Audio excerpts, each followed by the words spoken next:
Matt, I don't know if you've heard of the phrase gentleman farmer. I'm going to describe you as a gentleman estate agent. You only work 2 days a week and you've got market share of 20-25%, and your fees are, if you don't mind me saying, quite cheap.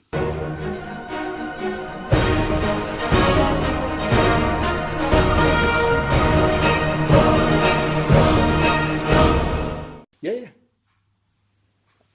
Why? Why not? Yeah, but come on, mate. You know, we're all in it for the money, aren't we?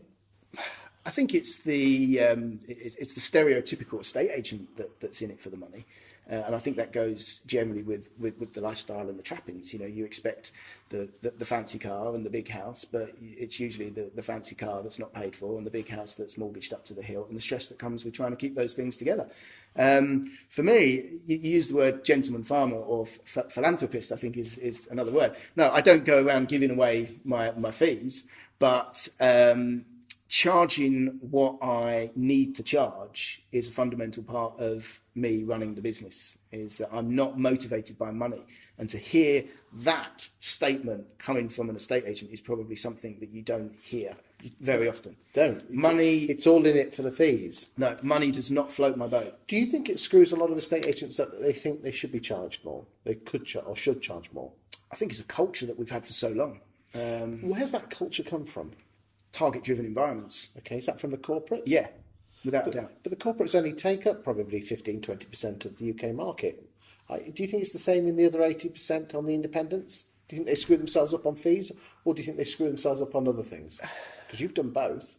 Yeah, I think they do both, Chris, to be honest. I think we've got a lot of agents in the middle, you know, what I call vanilla beige and co. Yes. That are stuck. They're lost in the middle. They don't know whether to get bigger to survive or whether to become a little bit smaller. Interesting you say that, because you said on a recent blog post that agents, those in the middle, will die, and you've either got to go big or go small and boutique. Yeah. Why did you say that? Because I think it's the facts. Okay. I think having been in the industry 20 years, yeah, I've seen a lot of change, but I've seen more change in the last 2 years than ever before. Why is that? There's no robust figures, Chris, that agency is not going to be affected in the same way that travel agents have been affected, in the same way movie rental companies have not been affected, insurance brokers have been affected. The online culture is changing every sector. Do you think estate agents? Let's be honest. We had the issues with remove and all that in the autumn. Do you think agents are celebrating too quick? I think agents are complacent, and I think a lot of agents are lost, and they don't know what to do. Go on. They don't know, again, whether to go big to survive, to try and join the likes of the corporates and the online agents. That requires money and time. Absolutely. And effort. And there's not a lot of that around at the moment. No. And why would you can only work 24 hours a day. And once you've worked those hours, what do you do? I think there's a lot of agents that would benefit from actually being smaller. In a conversation when we were talking in the green room, when we were having a cup of coffee, you talked about how agents, that a lot of agents are very lazy in the fact that valuers won't actually type their own brochures, and negs won't do this, and people won't do their jobs. And do you think that is holding the industry back? Very much so. Expand a bit more for the guys, because obviously they weren't privy to that conversation. I don't think that culture is holding the industry back, because some agents are going, do you know what, we're going to tear the rule book up and we're going to do it differently. The likes of Purple Bricks and eMove and UMove and Tepilo and all the others, as well as some very, very experienced agents that have decided, you know what, we're going to tear the rule book up as well, but instead of trying to go head to head with the likes of Purple Bricks, we're going to create something that's almost a reverse psychology culture, that actually we're going to move so far away from big that we're going to be so small that people are going to just love the idea that we are small and we're personal and boutique. Okay. And I think there's agents in the middle that don't know which direction to go. How big? When you say in the middle, what sort of size are we talking? Are we talking about little mini chains or one-off branches? 2 to 10. 2 to 10. Yeah. I would say if you was to take an independent agency with 5 branches, they could probably get rid of 3. Why don't you think bosses have got the balls to make these sort of root and branch changes? Can I talk specifically about Yorkshire? You can talk whatever you like. The magic thing is this: talk about what you know. Cool.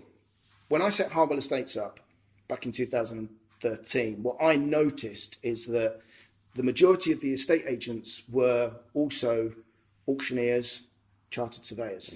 Not exactly the most dynamic. Never, no. And I'm not being disrespectful to anyone that carries an RICS qualification, because I have the utmost respect for anyone that has taken the time to gain that knowledge. But surveyors are not necessarily the most entrepreneurial. They're not necessarily the most dynamic. Are they the right person to be selling your house? Are they the person that's going to get all jazzy about a new instruction? Probably not. So I think the majority of the estate agents in Yorkshire are very stuck in their ways. And I have to be very, very clear that I'm not having a go at my fellow agents.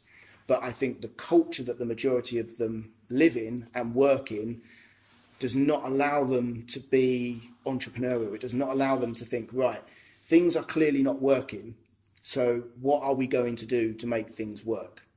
So if they don't have the answer, they just continue to do the same thing again and again and again, hoping that at some point the industry is going to go full circle and everyone's going to start to like what they do again. Do you think they've got their head in the sand? Yes. Two things. They've either got their head in the sand or they're living in denial. And what would you say to those people? Do you think they're aware of these issues? Yeah. Yeah.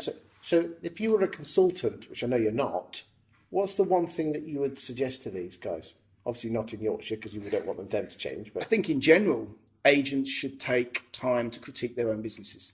And I've been guilty of this. We were talking in the green room, I think we call it. We were talking in the green room about how just where we have a cup of tea. I had this light bulb moment just before I went on holiday in August, where I thought, do you know what? Before I go away, I'm going to justify whether or not I've done enough. Am I deserving of this holiday? So I had a little look at the properties that we'd listed in August, and then I started having a look at what the other agents in the area had listed.